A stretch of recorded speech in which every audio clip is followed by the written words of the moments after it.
Vivian Villamante, and I'm going to discuss to you about the chapter 8, Critical Realism and the Social Science. Introduction. In philosophy of social science debate, there are assumptions that there are two basic options, which is positivism and interpretivism, that already discussed in the previous chapter. Positivism is an approach to the study of society that relies specifically on scientific evidence such as experiment and statistic to reveal the true nature of how society operates. And the interpretivism, it is refers to the range of theoretical perspective which is assert that there is a fundamental difference between the natural and the social world.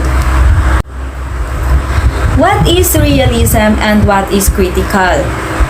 In non-technical context of everyday life, people often claim to be realistic, commonly meaning that they don't have very high expectation of themselves or of some activity they are about to engage in.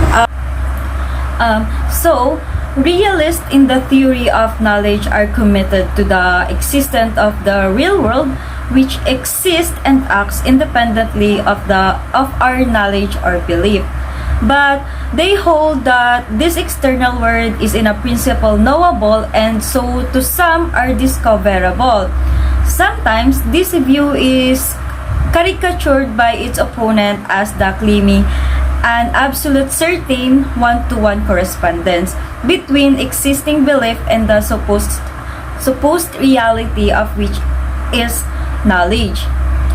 It seems like unlikely that there are, in fact, any realist to whom this is true, but it certainly does not apply to critical realists. For example, I am holding a ball pen that I can see with my naked eye and I can touch. Is existing in a concrete reality, and it's not just an abstract concrete produced by my mind as the idealist would have us believe. In fact, that my ballpen exists in the external world has properties of its own such as hardness. Therefore, this is real.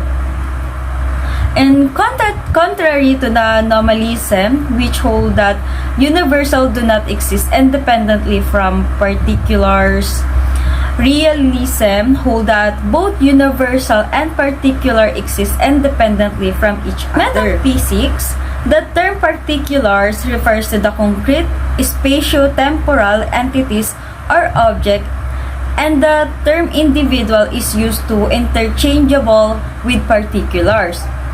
On the most distinctive characteristic of particular is that they cannot be in more than one place at the same time. For example, this ballpen is existing in the specific time and place.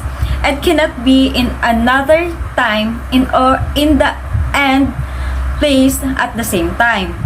However, critical realism offers apparently much stronger philosophical arguments for this view of the nature of science. These are called transcendental argument proposed by Roy Bhaskar. The transcendental argument, this argument begins with what is taken to be uncontroversial description of some phenomenon, sample P. The question is then asked, what must be the case for P to be possible? Let us suppose that some condition or state of affairs C can be identified as the necessary condition for P. Since the P is the actual, then it must be the possible. C must be the case. For example, Ate Darlene is a student. For anyone to be a student, there must be a teacher. Bodies of knowledge to be taught and learned. Educational institution to define the roles of a teacher and the students.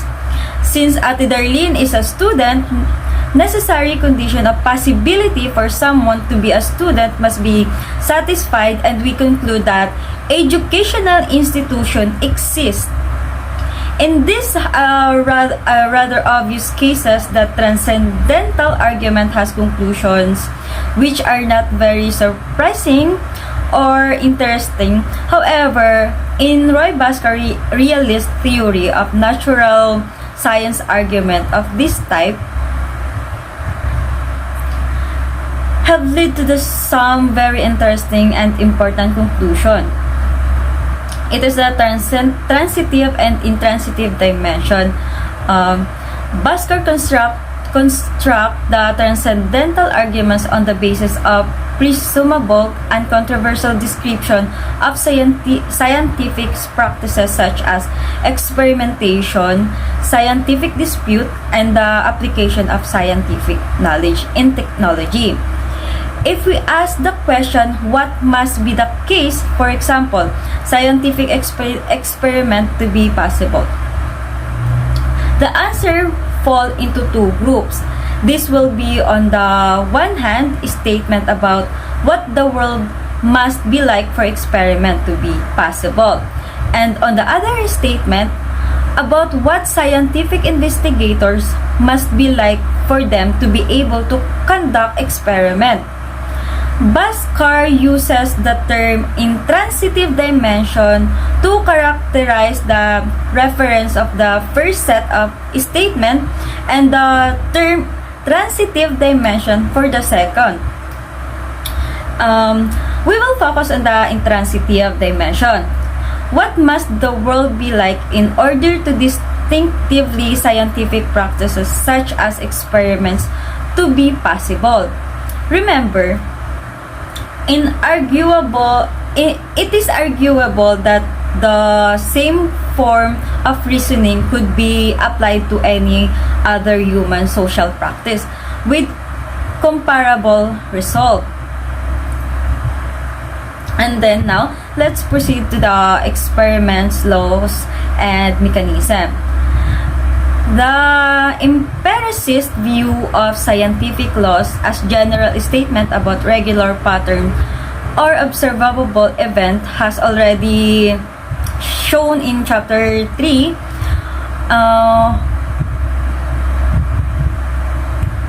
The starting point of the critical realist argument is to note that such regular series of observable events are rather rare in nature.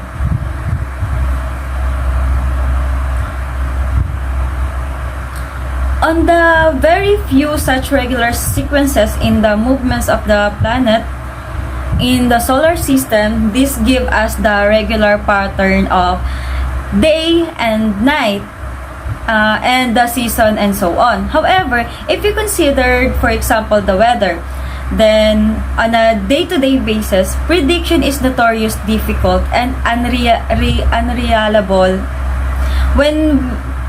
even when the meteorology is the well-resource of established science. This is because the actual sequence of climatic condition in any particular places is the outcome of the interplay of many different factors. For example, pressure gradients, air movements, electrical potential, temperature, and different altitude, humidity level, and so on. In Bhaskar account, scientific experiment is the practical invention which seek to isolate just one mechanism so that its operation can be studied without the interference of its interaction with other mechanisms. And the next topic is the reality as stratified.